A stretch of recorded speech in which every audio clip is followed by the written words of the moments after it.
رضي الله تعالى عنه قال رجل يا رسول الله صلى الله عليه وسلم من أحق بحسن صحابتي قال أمك قال ثم من قال أمك قال ثم من قال أمك قال ثم من قال أبوك وفي رواية قال أمك ثم أمك ثم أباك ثم أبناك ثم أبناك متفق عليه.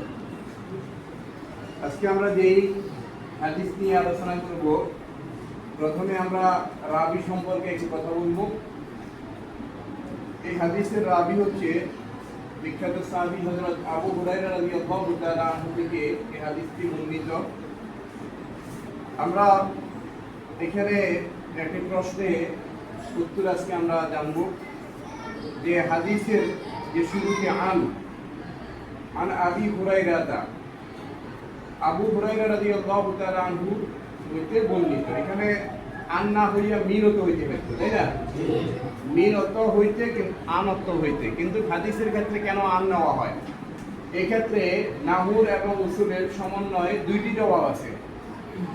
প্রথম জবাব হচ্ছে উসুল ভিত্তিক, রাবি এবং মারফি আনহু যখন পরস্পর থেকে যখন হাদিস বর্ণনা করে তখন ওই হাদিসটা আন সূত্রে বর্ণিত হয়, এই জন্য ওই হাদিসটাকে বলা হয় তাকে মুআন আন। হাদিসে কি মুআন আন। আর একটা নাহু ভিত্তিক জবাব হচ্ছে রুবিয়া সালাতে সবসময় আন আসে, মিন আসে না। এই জন্য আন এর পূর্বে একটা ফেল মাজহুর উজ্জ আছে, সেটা হচ্ছে রুবিয়া। এই যে আমরা বলি আবু হুরায়রা রাদিয়াল্লাহু তাআলা আনহু হইতে বর্ণিত, এই বর্ণিত কথাটা কোথা থেকে এসেছে?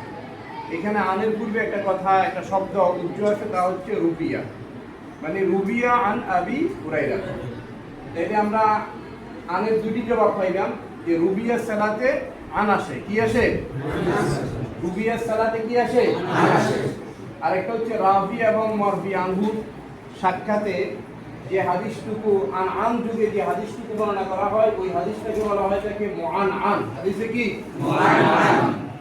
একটা উসুল ভিত্তিক জবাব দিলাম, আর একটা হচ্ছে কি আপনার নাহু ভিত্তিক জবাব।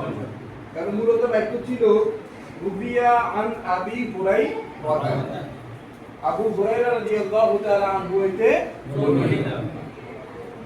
এরপরে আপনারা জানেন যে আবি আবুন এটা কি আসমায়ে সিত্তায়ে মুকাব্বারা। আসমায়ে সিত্তায়ে কি মুকাব্বারা। আসমায়ে সিত্তায়ে মুকাব্বারা কয়টি? 6টি। এর ভিতরে একটি হচ্ছে কি আবুন। এর ভিতরে কি একটি হচ্ছে কি আবুন। আসমায়ে সিত্তায়ে মুকাব্বারার ইরাব আপনারা জানেন যে হালাতে রফিতে কি হয়? ওয়া। হালাতে রফিতে কি ওয়া। জাআ আবুকা। এরপরে হালাতে নাসবিতে রাআইতু আবাকা, আলিফ দ্বারা, কি দ্বারা? আলিফ দ্বারা। এরপরে হালাতে জররিতে মারাতু বি আবিকা, হালাতে জররিতে কি দ্বারা? ইয়া দ্বারা। তাইলে হালাতে রফিতে ওয়া দ্বারা, হালাতে নাসবিতে আলিফ দ্বারা, আর হালাতে জররিতে ইয়া দ্বারা। যেহেতু এটা আপনার হালাতে জররিতে আছে, এই জন্য এখানে আবু আবা কোনটা না হয়ে এখানে আবি হয়েছে, যেহেতু এটা হালাতে জররিতে। এরপর হচ্ছে হুরায়রাতা, হওয়ার কথা তো ছিল হুরায়রাতি, এখন হুরায়রাতা কেন হইল? এটা গায়রে মুনসারফ। এটা কি গায়রে মুনসারফ।